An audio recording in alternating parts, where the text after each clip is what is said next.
방송에서 제공하는 투자 정보는 투자 판단에 대한 조언입니다. 방송에서 제공하는 주식의 가치, 가격 상승 및 가격 하락에 대해서는 방송사에서 보장하지 않습니다.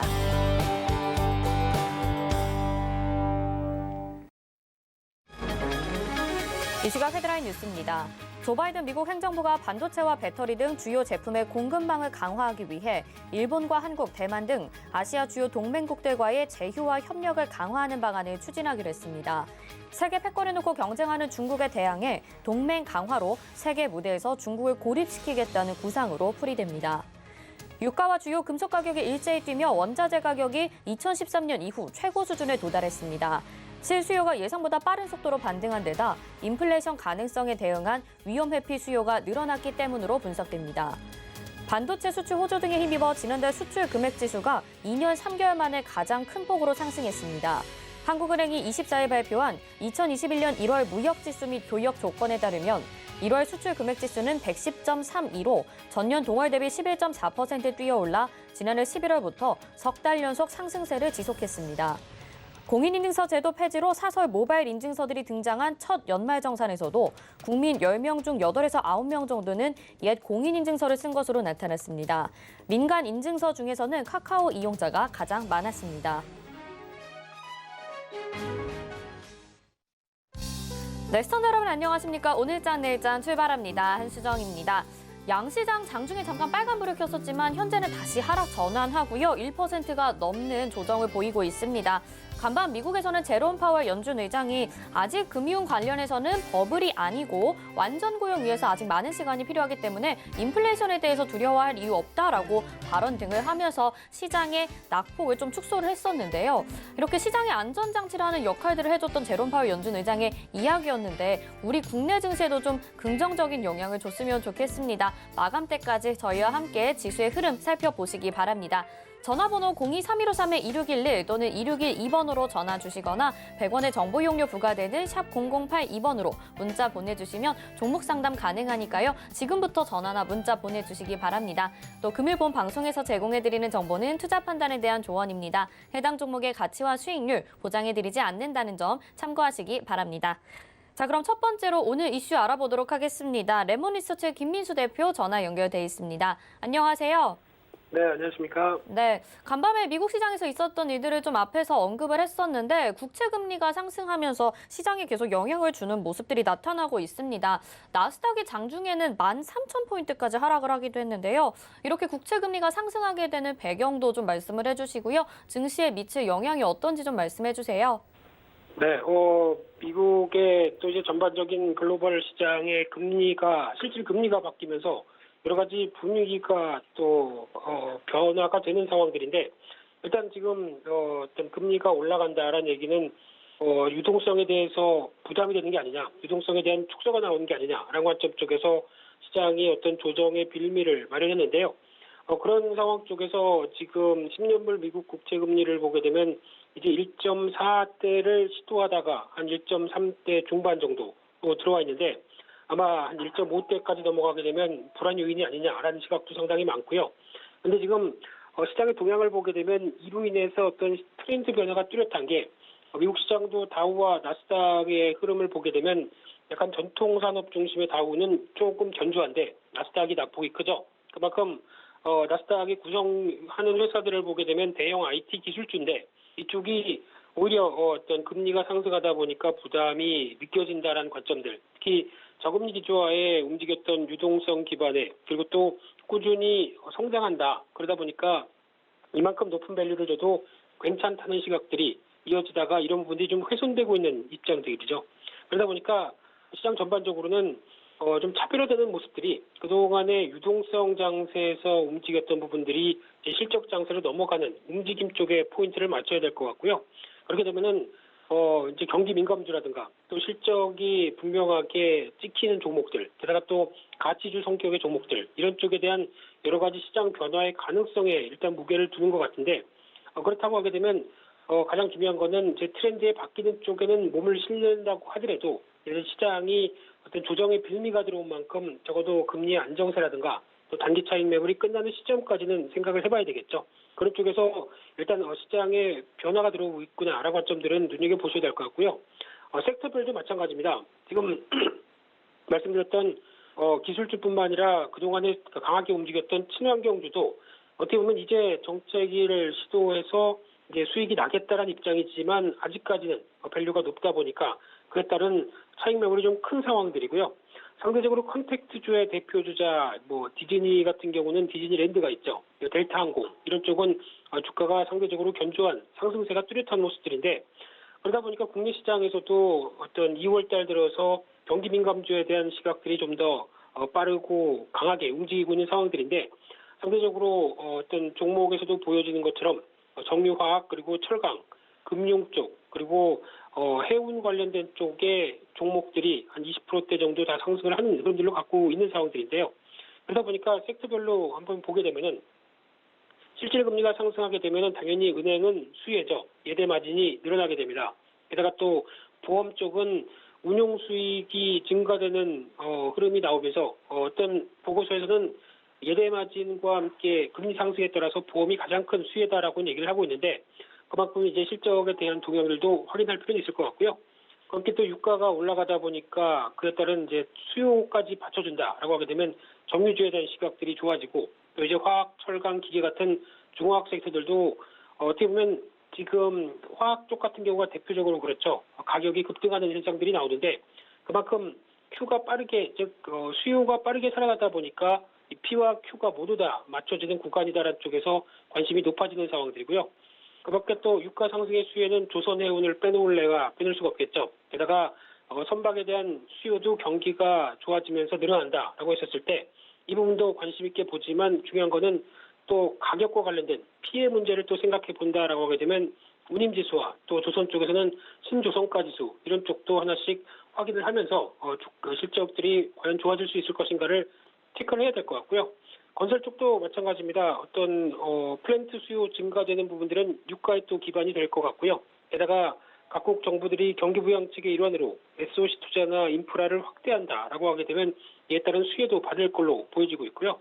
그밖에 유통이나 소비 관련된 쪽의 코로나 피해 섹터 같은 경우도 작년이 저점이었고 올해는 나아질 것이다라는 어떤 개선 기대감이 실적의 바탕이 된다라고 하게 되면 백화점이나 면세점 또 최근에 움직이고 있는 여행주, 화장품, 영화관까지 이런 종목들도 어떤 같은 맥락에서 볼 수 있는 차원이 아닌가 싶은데요.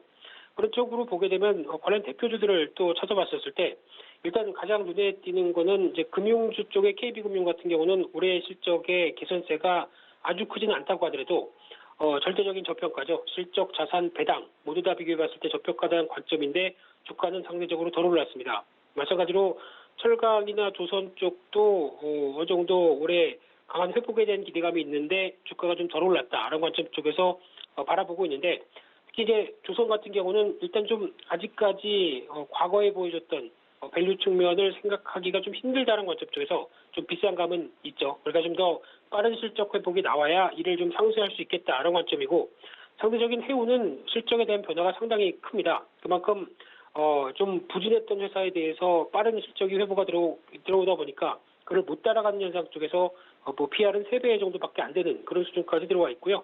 그런 측면으로 보게 되면은 또 건설이나 또 최근에 좀 빠르게 움직이고 있는 신세계와 같은 유통주들 마찬가지로 실적 변화 기대감은 상당히 큰 흐름들 쪽에서 주가도 어느 정도 반영은 하는 과정들인데 이런 부분들이 시장에서 다음 국면 쪽에 기대감은 높다고 하더라도 가장 중요한 거는 시장의 안정을 먼저 확인을 해봐야 되겠죠. 아직까지 지금 시장이 단기 바닥권이다라고 생각하기가 좀 힘들 정도로 움직이고 있는 흐름이다 보니까 변동성 흐름 그리고 또 시장에 대한 어느 정도 차익 매물 마무리 국면들 이런 부분들을 확인해야 될 것 같은데 그래도 그중에서 관심 있는 종목을 찾아보라라고 하게 되면 일단 두 종목이 눈에 띕니다. 첫 번째로는 정유 쪽의 SK이노베이션인데요.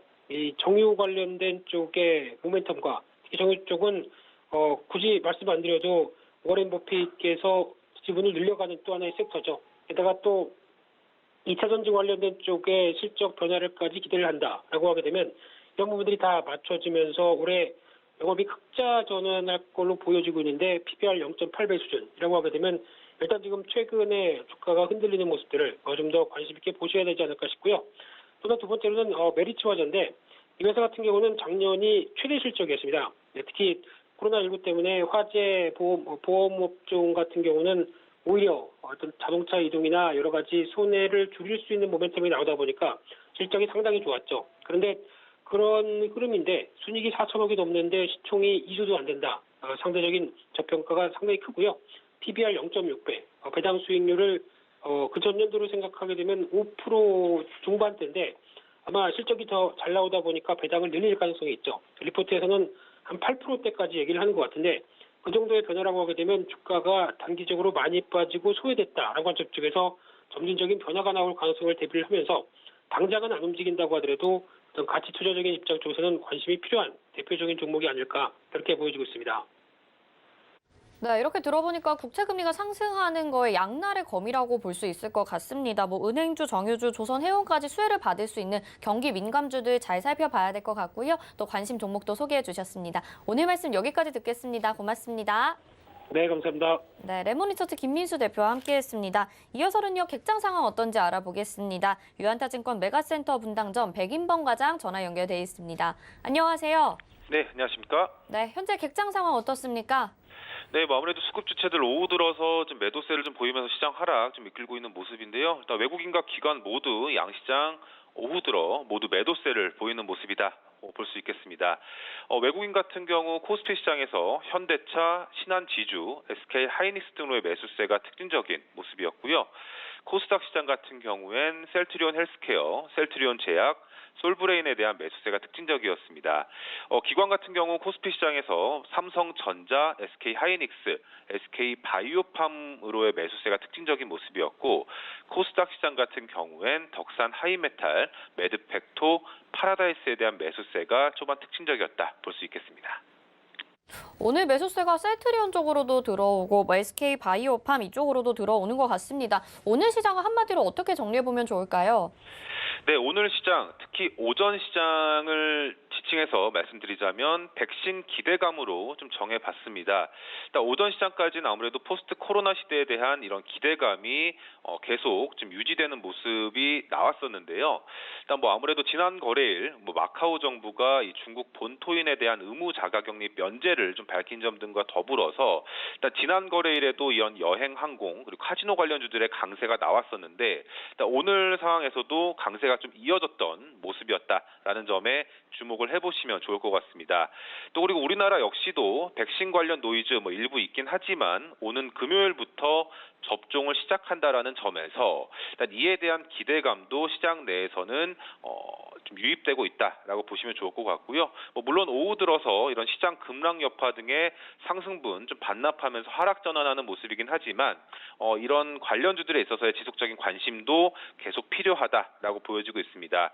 일단 글로벌 증시 역시도 그간 코로나 피해주들의 반등이 좀 두드러졌던 모습 속에서도 일단 우리 시장도 이런 모습 등이 계속 이어질 여지가 있다라는 점에서 당연스레 여행, 항공, 면세, 카지노 관련주들의 상승세 계속 이어질 수 있다라는 가정하시고 바라보시면 좋을 것 같고요. 일단 빠른 시일은 아니더라도 올해부터는 전 세계적인 이런 대면 비즈니스 환경 개선의 이런 시그널로 투자자들은 이 백신 접종과 더불어 이런 시그널로 받아들이는 모습이라는 점에서 일단 관련주들 계속 관심 있게 지켜보시면 좋을 것 같고 우리 시장에서는 신세계, 롯데관광개발, 파라다이스, 대한항공, 하나투어 등의 강세 좀 눈에 띄었던 모습이었다라고 정리해 볼 수가 있겠습니다.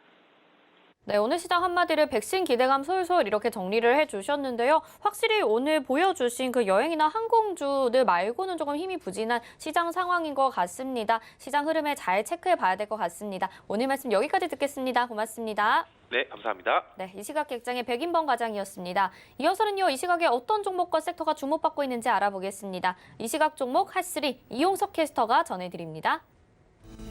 안녕하세요. 이 시각 종목 핫3 이용석입니다. 이 시각 시장에서는 어떤 종목과 섹터들이 주목받고 있는지 특징주 살펴보겠습니다.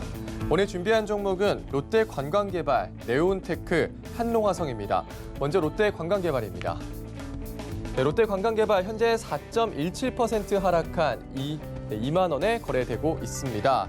자, 오늘 지수 하락하고 있는 가운데 백신 효과, 경기 회복 기대감의 여행 관련주들 오늘도 상승세 보이고 있습니다. 특히 롯데관광개발의 상승세가 눈에 띄는데요. 52주 신고가 경신했고요. 한때 VI가 걸리기도 했었습니다. 이거래 연속 기관의 매수세가 강하게 들어오고 있습니다. 이달 초 한 증권사는 롯데 관광개발에 대해서 제주 드림타워 카지노가 이르면 오는 3월 개장해 영업이 가능해질 것이라며 현 주가 수준은 잃을 게 없는 수준이라고 평가하기도 했는데요. 이후 롯데 관광개발은 계속해서 상승세 이어왔습니다. 또 코로나19 국내 첫 백신 접종이 이틀 앞으로 다가오면서 백신 효과와 경기 회복 기대감에 오늘 상승세 더하고 있습니다. 롯데 관광개발 살펴봤고요. 다음은 네온테크입니다. 네온테크 현재 7.89% 상승한 4,510원에 거래되고 있습니다. 드론 관련주 네온테크 오늘 상한가 기록했다가 지금은 풀렸는데요. 국토교통부가 국내에서 드론 택배 사업을 위한 화물 배송용 드론의 정식 사업 등록증을 처음으로 발급했다는 소식에 네온테크 강세 보이고 있습니다.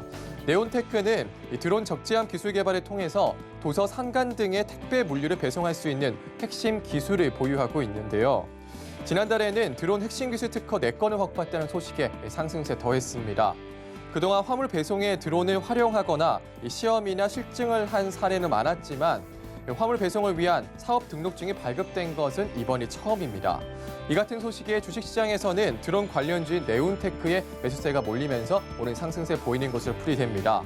지난해 6월에는 네온테크가 제작한 드론으로 산자부와 한국전자통신연구원 등의 물류 혁신 실증 시연 행사를 통해 드론 택배를 시연하기도 했었습니다.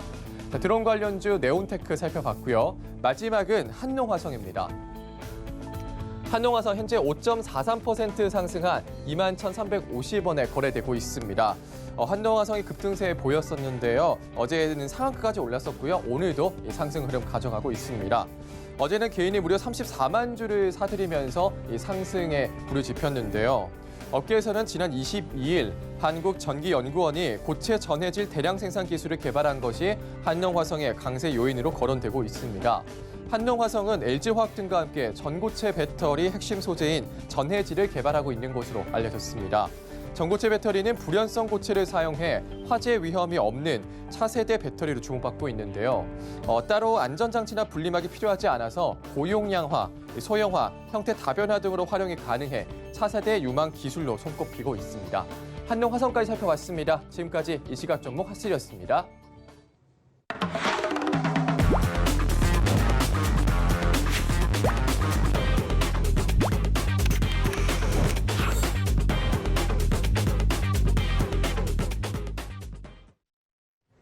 네, 중국 시장의 흐름과 또 오후장에 살펴볼 종목까지 소개해드리는 시간입니다. 차이나 스타클래스, 오늘도 하채기 전문위원과 함께합니다. 안녕하세요.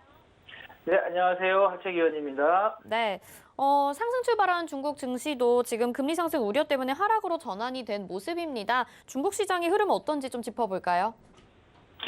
네, 오늘 아시아 시장이 현재 완전히 초토화가 되고 있는 그런 상황이 되고 있네요. 니케이 같은 경우도 지금 한 1.18% 지금 하락세가 좀 유지되고 있고, 잘 가고 있던 대만도 지금 1% 넘게 하락을 좀 이어가고 있고, 항생 같은 경우는 2.94%, 3% 가까이 좀 빠지고 있는 그런 부분인데, 상해 지수도 똑같이 지금 동반 좀 하락을 좀 하고 있습니다. 지금 오전장에 또 좀 하락을 좀 마감했는데 시작은 좋았죠. 근데 후반에 가면 갈수록 계속해서 좋아지지 않으면서 지금 현재도 더욱더 지금 하락을 좀 하고 있는 그런 부분인데, 일단은 중국 내에서도 이 이동성 위축 우려가 지금 계속해서 시장에 좀 깔려 있다 이렇게 보시면 될 것 같고요. 근데 지금 이제 이렇게 어떻게 보면은 유동성, 금융 장세죠. 금리 이 부분에 있어서의 좀 영향을 좀 받고 있는 그런 부분인데, 미국 같은 경우는 파월 의장의 말 한마디에서 하락세를 빠르게 접히는 그런 부분이었는데, 아시아 시장들은 좀 그러지 못한다는 게, 그래서 아시아에도 파월 의장 같은 사람이 있었더라면 하는 그런 생각이 들 정도로 시장이 좋지가 않은 그런 부분인데, 또 이제 아까 일컨님께서 말씀하신 것처럼 미국 국채 금리가 좀 강세를 보이다 보니까 그 영향이 지금 아시아 시장이 오늘 완전히 지금 타격을 좀 보고 있는 하루다 이렇게 보시면 될 것 같은데, 근데 주가의 지금 추세를 좀 봤을 때는 아직까지는 살아 있습니다. 그리고 이 전에 있는 저점도 깨지 않는 그런 부분이기 때문에 오히려 이렇게 강한 부정은 그 다음에는 또 강한 긍정을 좀 가져올 수 있는 그런 부분도 있기 때문에 너무 여러분들께서 지금 시장에서 위축되시는 것보다는 오히려 또 기회가 될 수도 있는 그런 부분도 있기 때문에 보시면 될 것 같고, 또 이제 중국 시장 자체 내에서도요, 지난해 이제 중국의 채권 시장을 떠들썩하게 했던 뭉천 석탄 지주 유한회사가 이게 이제 디폴트 사건이 있었습니다. 그러다 보니까는 중국 중앙정부에서 국영 기업에 대한 채무 디폴트 사태에 대해서 주시를 하면서 지방 정부가 직접 나서서 지역 소재죠. 국영 기업 채무를 좀 강화를 하겠다라는 좀 이야기가 나온 부분, 그 부분도 조금 시장에 위축을 시키고 있다 이렇게 말씀드리겠고요. 아까 말씀드린 것처럼 지금 시장에서도 뭐 국내든 뭐 중국이든 미국이든 똑같습니다. 많이 상승한 종목보다는 앞으로 상승할 수 종목들, 바닥에 있는 종목들, 그리고 실적이 나올 수 있는 종목들을 좀 우리가 매수를 해서 가지고 간다고 하면은 뭐 흔들려도 나중에는 시장보다 더 빠르게 회복할 수 있는 그런 부분이기 때문에, 그래서 여러분들께서 너무 위축하시지 마시라 말씀드리겠고, 뭐 상해 지수 같은 경우는 일단은 뭐 지금 조금씩 고점을 높여가고 있는 그런 부분이기 때문에, 그래서 매물대를 봐도 5,178포인트까지 없는 그런 부분이 돼서, 여기에서 이제 뭐 추세가 무너진다거나 그랬을 때는 우리가 조금은 심각하게 좀 위기감을 좀 느끼면서 대응을 하겠지만은, 아직까지는 추세가 지금 살아있는 그런 부분이기 때문에 추세 이탈하기 전까지는 우리가 계속해서 바닥에 있는 종목들 저가 매수 기회로 잡아보자라는 결론을 드리겠습니다. 네, 뭐 말씀해주신 전략이 또 중국 시장뿐만 아니라 국내 증시도 지금 많이 하락을 하고 있는데 적용이 될 것 같습니다. 강한 조정은 또 기회라고 볼 수 있고요. 또 시장이 상승하게 되면 더 탄력적으로 대응할 수 있으니까 이 부분 점검해보면 좋을 것 같고, 또 오후장에 오늘 중국 시장에서는 어떤 종목 보면 좋을까요? 네, 해통증권을 말씀드리겠습니다. 지금 이게 빠지고 있는데 왜 증권 종목을 이렇게 소개를 하냐 이렇게 말씀하실 것 같은데, 일단 시장 자체가 아직까지는 추세가 좀 살아있는 그런 부분이고, 유동성 공급에 대한 문제가 지금 두각에 대해서 지금 흔들림이 없기 때문에, 이렇게 흔들리게 된다고 하면은 정부 차원에서 일정 부분, 우리나라도 마찬가지입니다. 중국 정부도 마찬가지고, 유동성 공급에 대한 부분은 어느 정도 발표를 할 것이고 입김을 좀 할 것 같다라는 생각이 듭니다. 그래서 일단은 이 회사 같은 경우는 이제 중국에 이제 설립이 된 본사를 둔 회사인데, 1988년도에 이 회사 같은 경우는 좀 만들어졌고요. 그리고 총 자산이라든가 총 자산과 순 자산을 좀 했을 때 업계 2위에 규모의 자본금을 좀 보유하고 있는 증권 회사다. 그래서 증권 투자라든가 매매, 투자 자문, 뭐 관련 재정 자문이라든가 신용거래, 그리고 중개 업무 등 전방위적으로 금융 서비스를 좀 하고 있고요. 상하이를 중심으로 해서 중국 내 총 한 300여 개 지점을 보유를 하고 있고요. 그다음에 개인 고객은 한 500만 명 이상의 개인 고객을 갖고 있다. 그리고 뭐 기업 같은 경우라든가 뭐 자산가들 상대로 해서도 총 한 1조 이하에 달하는 자산 관리를 하고 있고요. 12,000여 개의 기업과 자산가가 좀 있습니다. 회원으로서. 그리고 중국 시장 내에서 지금 지난번에 제가 흥업증권을 말씀드리면서 지금 펀드가 정말 많이 지금 판매가 되고 있다. 그래서 완전히 지금 불이 붙었다. 그래서 부추 운동이 지금 계속해서 좀 불어오고 있다라고 말씀을 좀 드렸었는데, 지금 이제 중국 펀드 내에서도 보시면은 주식 투자 비중이 80% 넘어서 87%까지 지금 수준이 좀 도달하고 있습니다. 그만큼 중국 내에서도 이 자금이 중국 투자 시장으로, 주식 시장으로 많이 몰려 있다 이렇게 보시면 될 것 같고요. 자, 이 종목의 이제 주가 흐름을 좀 한번 보도록 하겠는데요.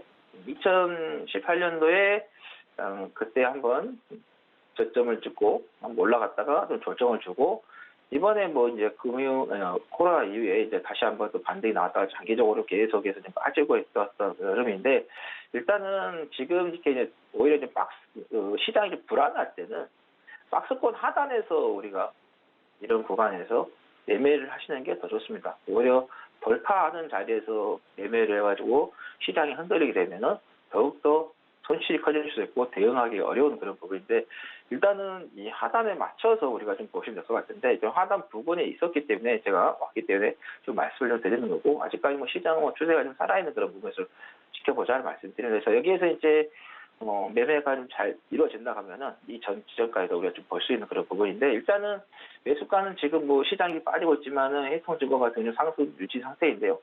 뭐 시간이 더 거듭되면서 좀 빠지게 된다면 또 밀릴 수도 있고, 뭐 내일 살짝 또 밀릴 수도 있는 그런 부분이기 때문에 현재가보다는 조금 살짝 낮춰서요 12.11 위안으로 잡으시면 될 것 같아요. 이거를 환산을 하면은 2,081원이 되겠고, 목표는 13.53 위안으로 잡으시면 환산하면 2,325원이 되겠고요. 손절은 11.73년, 환산하면 2,011원이 되겠다라는 말씀 드립니다.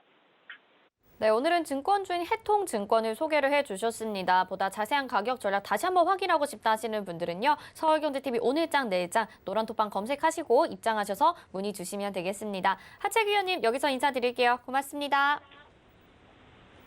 네, 차이나 스타 클래스였고요. 이어서 이슈 칼럼으로 이어집니다.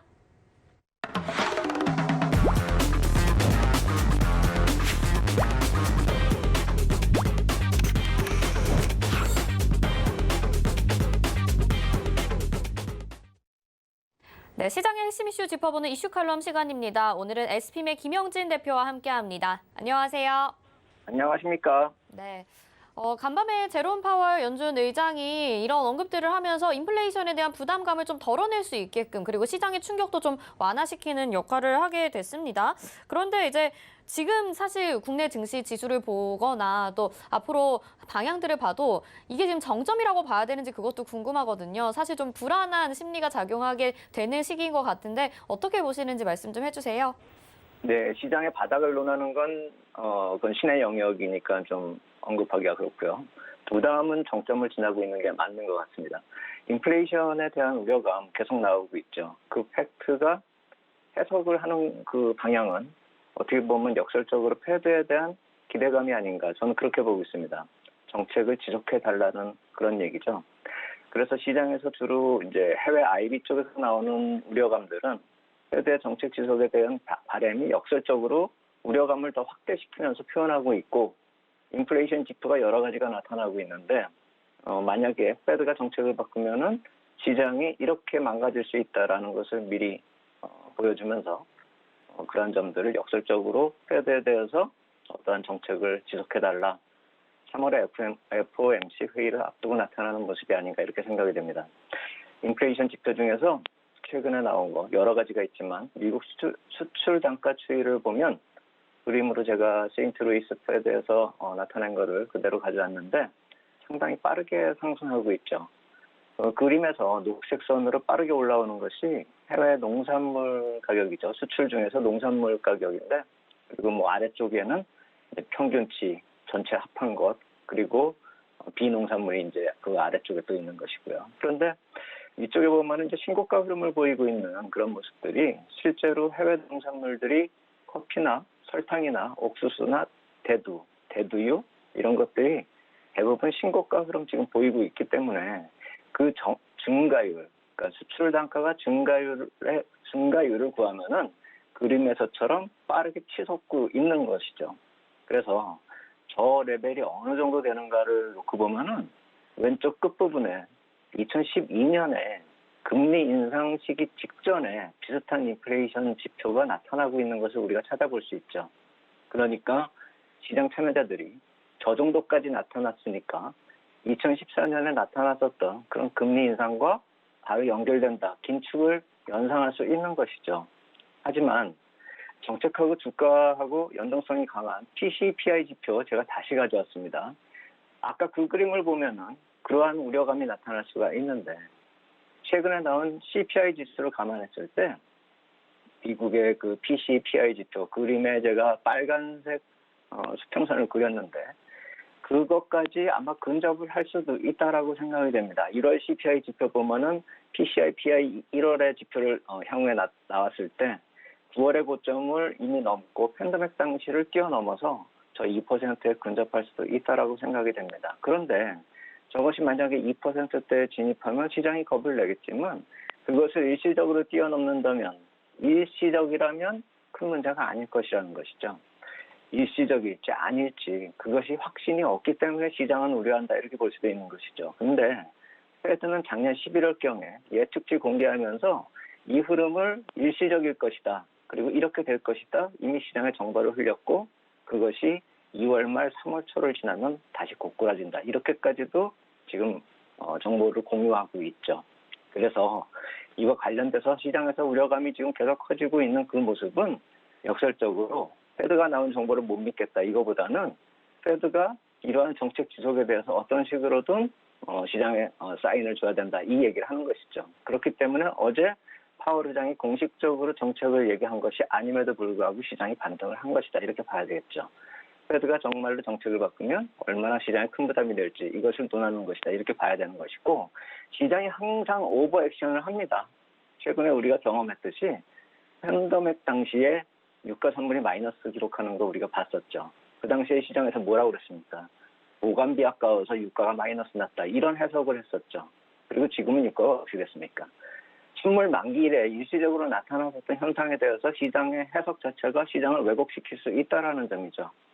그와 비슷하게 지금 금리 문제도 시장에서 팩트가 오버되거나 왜곡되는 상황이 나타날 수 있다는 점.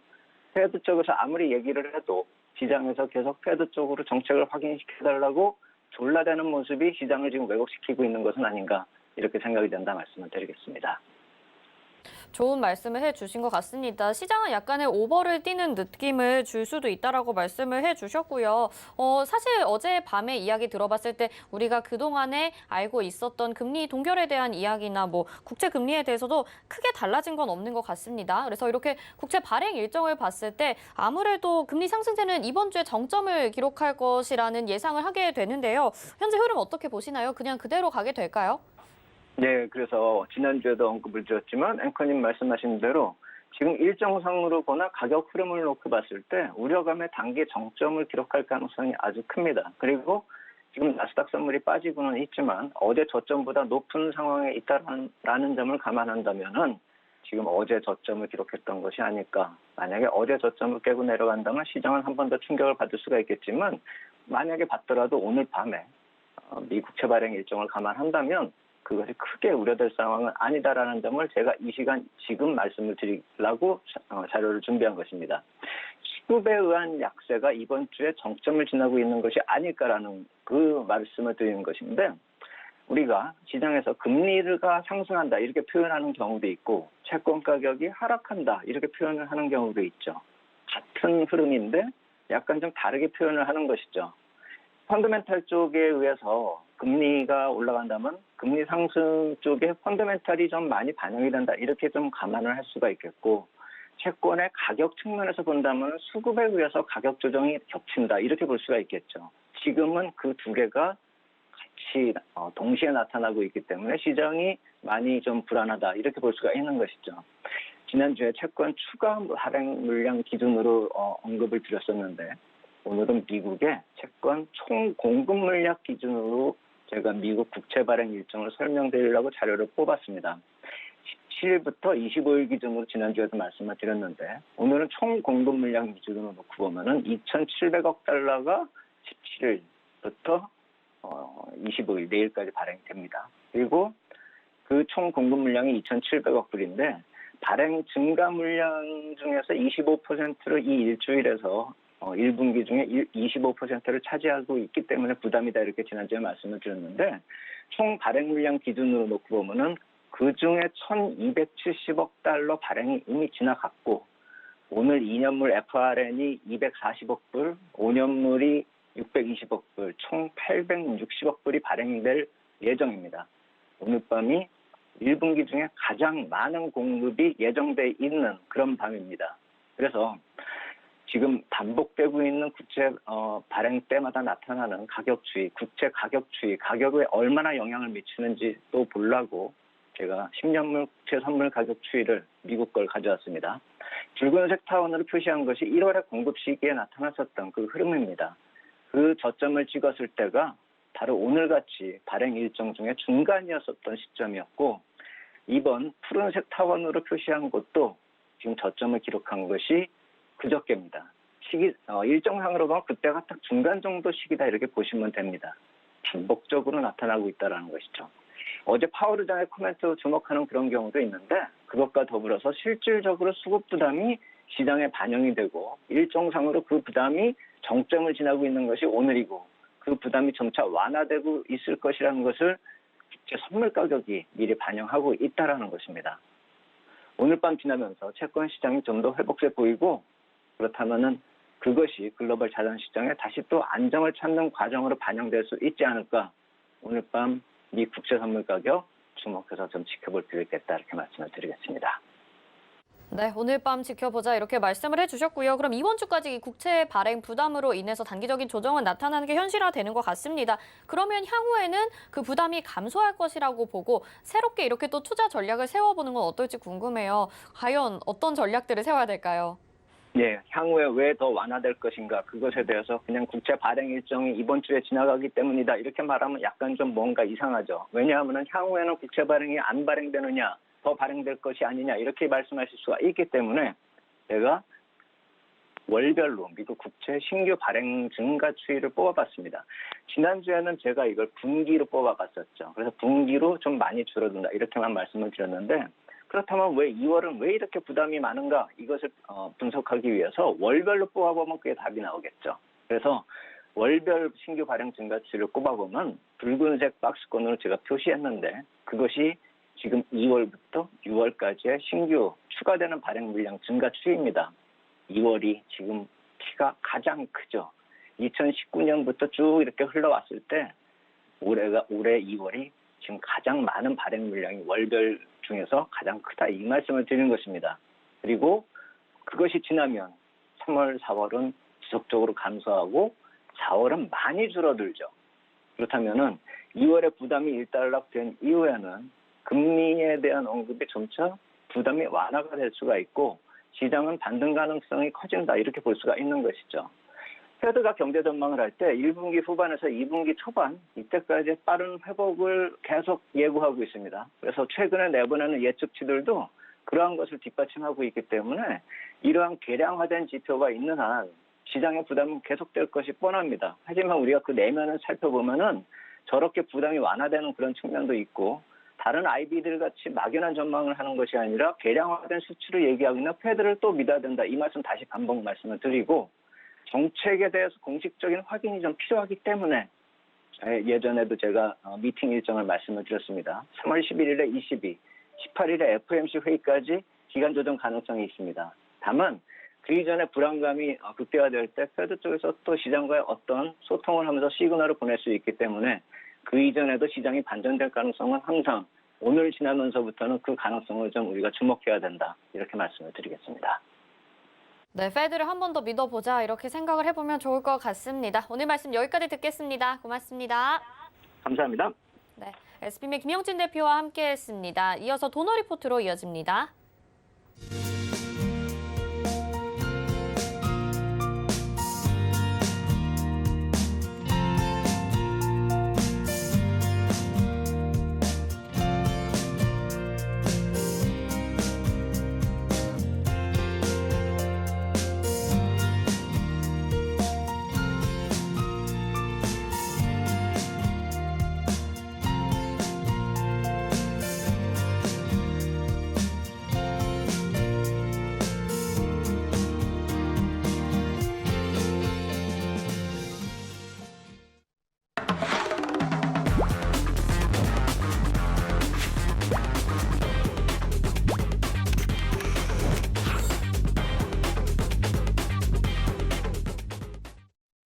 네, 돈 걱정 없는 포트폴리오 만들어 드립니다. 도너 리포트 오늘도 샘플러스 이주연 전문위원님 함께합니다. 안녕하세요.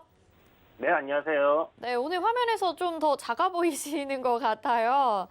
아, 네. 네, 알겠습니다. 자, 운영 원칙 먼저 만나볼게요.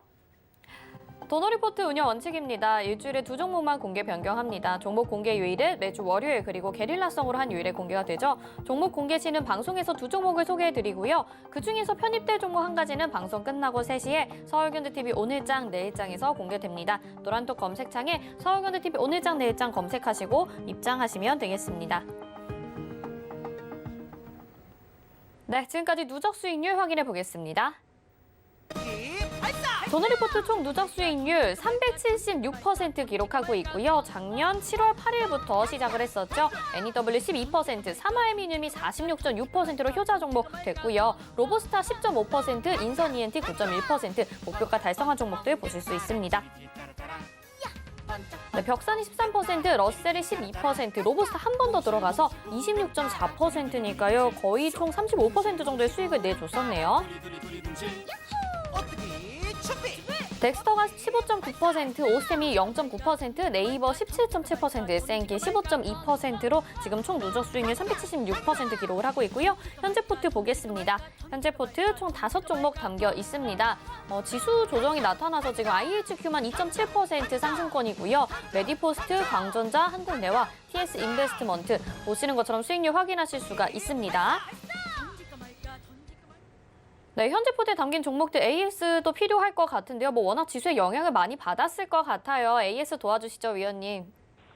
네, 오늘 시장이 좀 심각하게 계속 저점을 깨고 내려가고 있는 그런 흐름이 계속 이어지고 있습니다.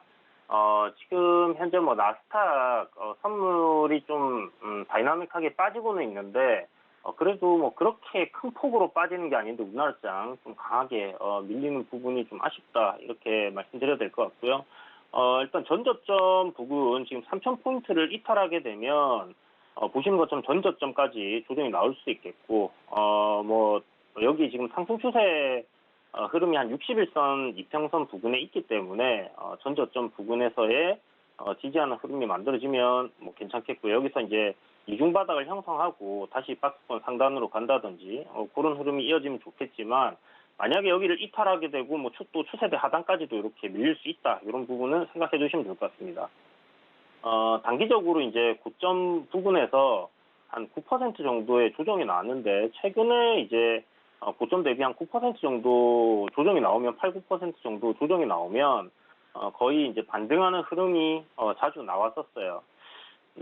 아마 여기서 조금 더 조정이 나올 가능성도 열어두셔야 될 것 같고요. 일단은 저점을 잡아가는 흐름이 만들어지는지 여부를 한번 지켜보도록 하겠습니다. 아마 내일쯤 해서 미증시가 오늘 저녁에 이제 음봉으로 한 번 더 밀어주는 모습이 나온다고 하면 어저께 이제 반등하는 그림이었기 때문에 저는 좀 괜찮은 흐름이다라고 생각을 할 수 있을 것 같은데 그런 흐름이 나오지 않는다면 좀 조정이 더 이어질 거다 이렇게 생각할 수 있을 것 같아요. 자, 오늘 도노 리포트 메디포스트부터 먼저 한번 보도록 하겠습니다. 보시면 지금 34,800원 이전에 그 저항자리를 돌파했던 이런 위치까지 지금 다시 내려왔기 때문에 여기서는 손절보다는 매수하는 관점으로 접근을 해보는 게 좋겠다라는 생각이 들고요. 오늘 장이 이제 많이 밀렸기 때문에 추세가 아직은 이런 식으로 이제 살아있는 종목들 그리고 지지선 여부도 확인이 된 종목들 같은 경우는 조정 시마다 분할 매수 관점으로 좀 접근해 보면 좋겠습니다. 근데 메디포스트 같은 경우는 지금 이전에 한번 급락 나왔던 이 저점 구간까지 다 내려와가지고 위에서 정리하신 분들 같은 경우는 다시 신규로 매수를 하셔도 괜찮을 것 같습니다. 자, 그리고 이제 두 번째 종목이 이제 광전자인데요. 광전자도 지금 현재 앞에 급등했던 흐름들을 한번 지켜보면 상승할 때 이제 저항을 받았던 부분 그리고 갭이 이렇게 열리면서 지지를 받았던 구간도 있고요. 지지와 저항으로 이 수렴 구간, 박스권 구간에서의 중심 가격대가 지금 현재 가격대 부분입니다. 그래서 최근에 이제 파동이 만들어질 때 이 N자 상승으로 이렇게 이제 상승 후 이렇게 N자 상승으로 상승한 부분이 있는데 이 눌림 자리에 저점 구간까지 지금 조정이 나왔기 때문에 이 구간에서는 지켜주는 흐름으로 가야 될 것 같다. 그래서 만약 여기를 이탈하는 흐름이 좀 나온다 하면 큰 흐름에서의 이 추세 라인을 이탈하는 시점에서는 손절을 진행을 해야 될 것 같습니다. 그래서 이런 자리에서 이제 손절을 하고 올라가 버리면 어쩔 수 없지만 일단은 정리해서 현금 보유 하시고 추후에 또 포트폴리오에 들어가는 종목으로 시장이 좀 괜찮아지면 또 바로 수익을 낼 수 있는 그런 종목들로 갈아타는 게 좋지 않겠나 이렇게 생각이 되고요. 손절가 이탈 안 하면 이대로 한번 보유를 해본다 이렇게 생각을 하시면 좋을 것 같습니다. 자, IHQ인데요. IHQ 어저께 그 5일선을 돌파하면서 굉장히 강한 상승 흐름이 나와줬습니다. 이제 엔터테인먼트 회사기도 하고 컨텐츠 제작하고 있는 그런 회사인데 보시는 것처럼 이제 저항권을 돌파를 해주고 1,870원의 저항을 돌파를 했어요, 그죠? 여기를 돌파하고 지금 다시 시장이 밀리면서 조정이 나왔었는데 어저께 이 저항대 위로 다시 올라와 줬고 오늘은 이 저점을 갖다가 이 지지선을 지켜주는 그런 흐름이에요. 그래서 5일선 돌파 후 안착하는 흐름이다라고 볼 수 있을 것 같고 지금 단기적인 상승 추세 흐름을 이렇게 지켜주고 있기 때문에 만약에 내일 시장이 크게 안 좋지 않다 그러면 상승 출발 시 굉장히 좀 강한 급등이 만들어질 수도 있는 위치에 있다라고 생각하시면 좋을 것 같고 어저께도 설명드렸지만 이 고점들끼리 연결되는 이 추세 저항 구간 오늘 저항을 받았거든요. 그래서 내일 아침 시가부터 돌파하는 흐름이 만들어진다면 좀 강한 흐름이 나올 거고 그렇지 못하다 하면 여기서 좀 수렴을 하는 그런 흐름으로 좀 이어질 가능성이 높습니다. 그래서 이제 IHQ 같은 경우는 이 장대 양봉이 나온 이 저점 자리를 손절가로 잡고 이렇게 가는 게 좋겠다라는 생각이 들고 지금 한 1,700원 손절가 잡혀 있는데 손절가 조금 올려서 1,790원 정도를 손절가로 이제는 세팅을 하시고 대응을 해보시는 게 좋겠다. 이렇게 정리해드릴게요. 그리고 한국내화인데요. 오늘 철광석 관련주들, 제철 관련주들 이런 것들이 좀 원자재 가격 상승에 따라서 좀 한번 튀어줬었는데 시장과 함께 지금 좀 조정을 받는 모습이고 한국내화 같은 경우는 오늘 크게 거의 반응이 없었던 것 같습니다. 여전히 보시는 것처럼 이 박스권 하단을 한번 깼던 자리에 저점을 지켜주고 있는 상황이기 때문에 이런 관점으로 전 저점 지켜준다 하면 보유하는 전략. 그래서 손절가 지금 간당간당한데요. 오늘 한 10원 정도 차이로 손절가 터치를 안 했습니다. 그래서 전 저점을 이탈하지 않는다 하면 보유 관점, 전 저점 이탈하게 된다면 시장이 완전히 부러졌다 생각을 하고 일단은 매도 후 관망하는 전략이 필요하겠다라고 정리해드리겠습니다. 자, TS 인베스트먼트인데요. TS 인베스트먼트가 가야 하는 자리라고 저는 생각을 하고 있는데 지금 한 3일 연속 이렇게 조정이 나왔거든요. 보시면 단기적으로 지금 이 저점들끼리 연결되는 추세선을 그어보면 추세 하단 부분입니다. 그리고 오늘 21선을 살짝 이탈시켰는데 이 흐름은 저는 좀 괜찮다라는 생각이 들고요. 전체적으로 시장 흐름 따라서 지금 종목들이 다 움직이고 있는 상황이기 때문에 이 시장 흐름에 따라서 대응을 해야 된다라는 생각이 들고 중장기적인 관점으로 우리가 접근을 한 부분이 아니기 때문에 일단 손절가 이탈 시는 손절을 진행하고 다른 포트폴리오에 편입된 종목들로 만회를 누려보도록 하겠습니다. 네, 이렇게 현재 포트에 대해서 AS 받아봤는데요. 시장의 흐름에 따라 좀 종목별 대응이 달라질 것 같습니다. 어떤 종목은 더 하락하면 손절이라는 전략, 또 어떤 종목은 관망, 그리고 어떤 종목은 추가 매수까지 있으니까요. 더 자세한 내용 궁금하신 분들은요. 서울경제TV 오늘장, 내일장, 노란톡방 입장하셔서 문의해 주시면 되겠습니다. 이주연 의원님 여기서 인사드리겠습니다. 고맙습니다. 네, 감사합니다. 네, 금일 본 방송에서 제공해드린 정보는 투자 판단에 대한 조언입니다. 해당 종목의 가치와 수익률 보장해드리지 않는다는 점 참고하시기 바라겠습니다. 잠시 후 마감 임박 60분의 승부에서는요. 여러분들의 종목 고민 도와드립니다. 이지환 전문위원님, 최충성 전문위원님이 1시간 동안 수고해 주십니다. 오늘장 내일장 저희가 준비한 소식 여기까지입니다. 시청해주신 여러분 고맙습니다.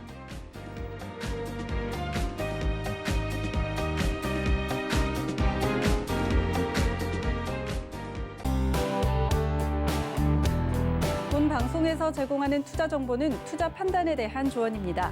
방송에서 제공하는 주식의 가치, 가격 상승 및 가격 하락에 대해서는 방송사에서 보장하지 않습니다.